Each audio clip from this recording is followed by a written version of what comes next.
The Las Vegas Raiders today decided to move on from Pete Carroll 1 year into their 3 year contract that he signed at the beginning of 2025. Um, this team was 32nd in scoring, 25th in points allowed. They were bad passing the ball. They were terrible, worse than the league running the ball, even with a top draft pick in Ashton Genty on their team. And so overall, for the Las Vegas Raiders, you know, I honestly think if you stack them up compared to the other teams who we for sure know need a head coach, and that's Cleveland, the Giants, Atlanta, and Arizona, in my opinion, Las Vegas is at the bottom of that list because I'd way rather go to Arizona and try to make it work with, Kyler Murray, whether that's playing him, whether that's seeing him get traded for potentially a few late draft picks.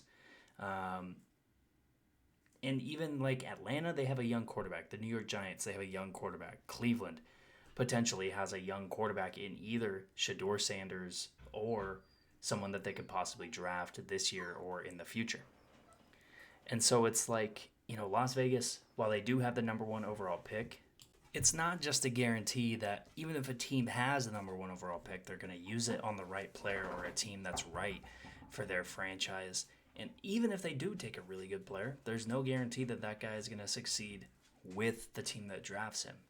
And honestly, if you look at not only the recent track record for the Las Vegas Raiders or Oakland Raiders or Los Angeles Raiders, they have a tendency to take some guys that maybe don't translate very well to the NFL and end up being labeled a bust. And I don't want to just say it's a guarantee that they're going to do it this year or that I even think they're going to do it. I just think, let's just pump the brakes on having the number one overall pick save our franchise.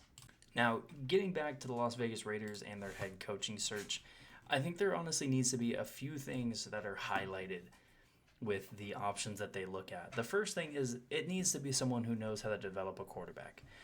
I don't think since John Gruden was there and he got, basically kicked out of the league back in 2021, you know, I don't think there's been a head coach that the Raiders have had that, has done a good job of developing any of the quarterbacks that they've had. Derek Carr is a pretty good success story for the Raiders, but I don't know who you really attribute his development to. Do you attribute it to Dennis Allen or Jack Del Rio?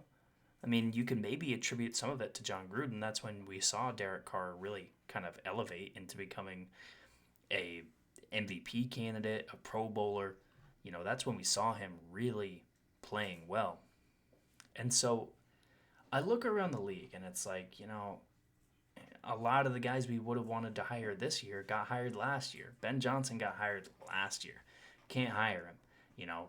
Clint Kubiak got hired last year in Seattle. Can't get him. And so it's like they got to find the next guy. And you look around the league, someone who might be the next guy is someone who's had a chance before.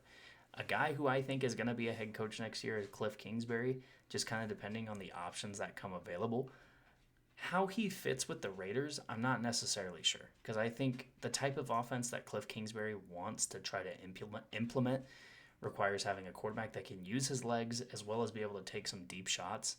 And while Geno Smith can throw the ball deep, I'm not relying on him in age 36 to be a mobile gunslinging quarterback.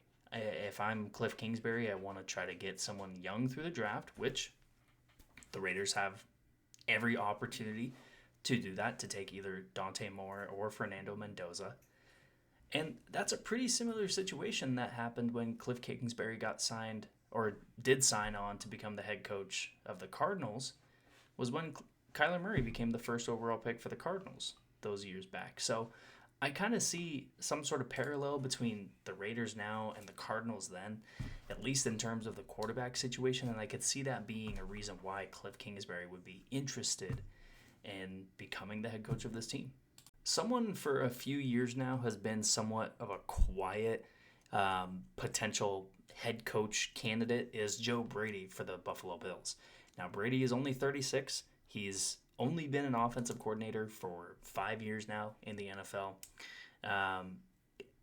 And you really point to him due to the fact that we've seen Josh Allen these last few years be an MVP candidate, last year be an MVP winner, and you automatically attribute some of the success for Josh Allen to the play calling that Joe Brady has put out there. That can kind of be a double-edged sword because we somewhat did the same thing with Brian Daboll, and that's why he got the job in New York. It's because of how well Josh Allen had started to perform and improve, and the hope was that Brian Daboll could do the same exact thing with Daniel Jones, and it didn't end up working. But there's so many other situations where we see a young offensive coordinator or just a young coach in general get a shot to be a head coach, implement his system onto an entire franchise instead of just onto the offense. And we see those guys transform teams for at least, a half decade to a decade into a winner. I think Joe Brady is potentially someone like that. And, he would bring definitely a different mindset to this Raiders team. I think that's something that's needed more than anything, is just kind of a new way of thinking about what we're doing offensively, what we're doing defensively, what we're doing for the front office, what we're doing from the franchise as a whole.